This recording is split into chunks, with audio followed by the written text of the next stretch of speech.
Жақсы балалар, мінеке қараңызшы, бірінші тапсырмада біздер үстірт дегенді көрдік, үстірт. Оның үстінде арқар тұр.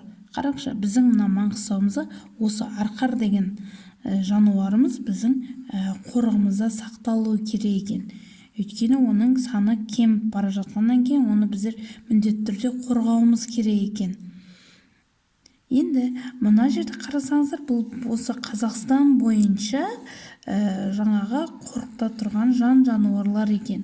Осыны сіздер өздеріңіз кейін нақтылап қарап аларсыздар, Олай болса, балдар, бірінші тапсырманың асын оқимын. Қараңызшы, қорықшы тікұшақпен қорықты айналып ұшып жүргенде 3 құланды және одан 3 есе артық төлдерін көрді. Құландарға қарағанда төлдерінің нешеуі артық.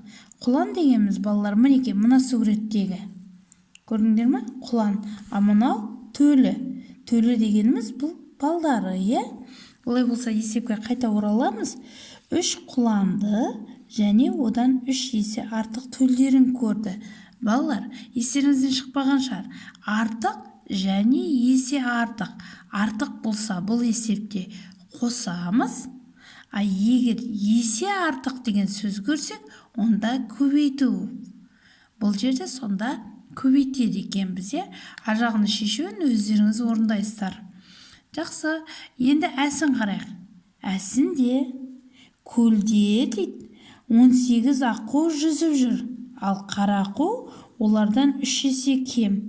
Көлде барлығы неше аққу және қарақу жүзіп жүр. Балалар, біздердің Ақтауымыздың теңізіне аққулар ұшып келеді, Біздер аққуды көп көреміз, бірақ мына қарақуды көп көрмейміз. Сонда бұның саны аз екен, балалар.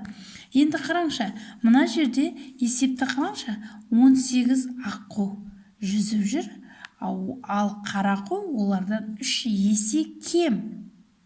Қараңызшы, балалар, асында артық болды, есе артық болды, ал енді есе кем болды.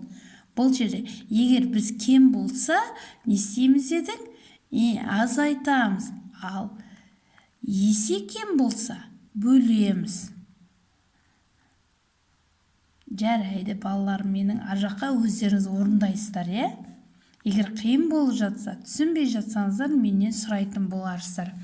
Жақсы, балалар, енді мына жақта қарасаңыз, бірінші есептің бұсы бар. Оны өздеріңіз орындағыңыз келсе, орындай беріңіз. Егер жоқ десеңіздер, онда егер шаршасаңыз, орындамасаңыз да болады. Енді мына жерде екінші тапсырманы оқыш, амалдардың орындалу ретін анықтап, мысалдарды есепте дейді. Қараңызшы, 27 бөлу 3 қосу, жақшаның ішінде 19 қосу 6 бар. Бұл жерде қайсысы бірінші орындалады, балдар? Біздер өткен сабақтарымызда естеріңізге түсіріңізші, бірінші, екінші, үшінші орындалатын есептермен таныс болғанбыз. Балалар, қараңызшы, бірінші жақшаның ішіндегі амал орындалып алады екен. 19-ға 6-ны қосып алады екенбіз.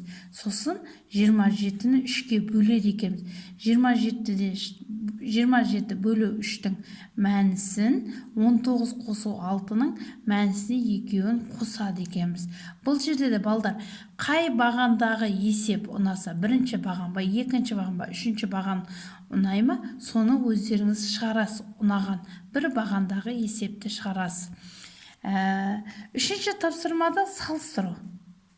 Бұл жерде де өзіңізге ұнаған бағандағы бірінші баған ұнай ма, екінші, үшінші бағандағы есеп ұнай ма, содан шығарсаңыз болады.